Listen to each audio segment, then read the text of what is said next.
Corey, so many of the leaders on this team, starting with you and Marcus, because you guys signed on after a 101 loss season, as did John Gray, and you guys were really buying into a vision. After tonight, how can you reflect back on what you saw in this team that convinced you that this could happen? Yeah, I've talked about it before. A lot of it was CY. Just the way he laid it out, how he laid it out. He didn't hide from anything. He didn't shy away from anything. He knew where they were, and he knew where he wanted to go. It's just awesome. This is the vision, right? So, kind of a loss for words, but it's a really special moment. Other questions? We'll go Steve up front. After last night, when someone asked you about what you feel about possibly being MVP twice, and basically you couldn't care less, but what does it mean to you to be able to lead this team and to have this honor given to you?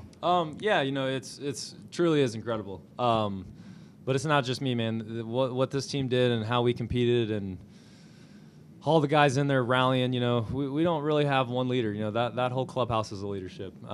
They're all professionals in there, and we all knew we had a job and a task at hand, and we competed and we did it. It's pretty cool.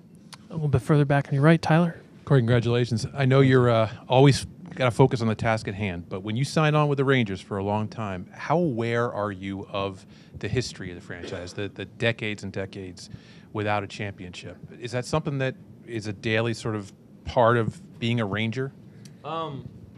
It was definitely a drawing point for me. I won in LA, and they hadn't won in 30 years, and I saw what it did to a fan base. And when I found out that they had never won here, that was something that intrigued me. To be able to start at the bottom and try and build something and compete, and to be able to do it, it's really satisfying. But it was a lot of trust. A lot of trust from them to me, and me to them, and a lot of trust for Marcus to come. A lot of trust for John. A lot of all these guys that came here and had the same vision. It's pretty cool to see it through.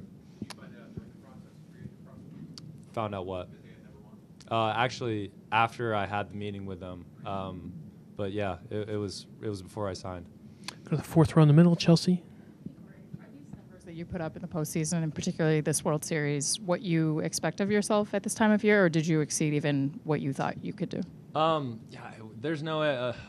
it's nothing other than winning games. It doesn't matter who the guy is, how you do it.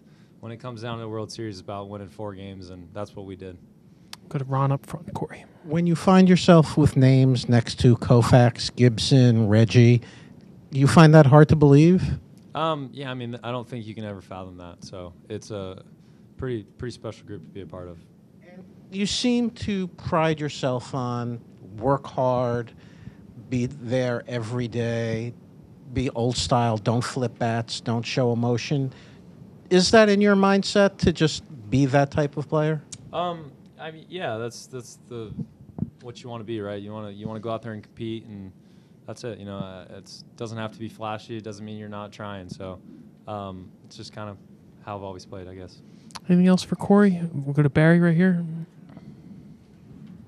Thanks. Hey, Corey.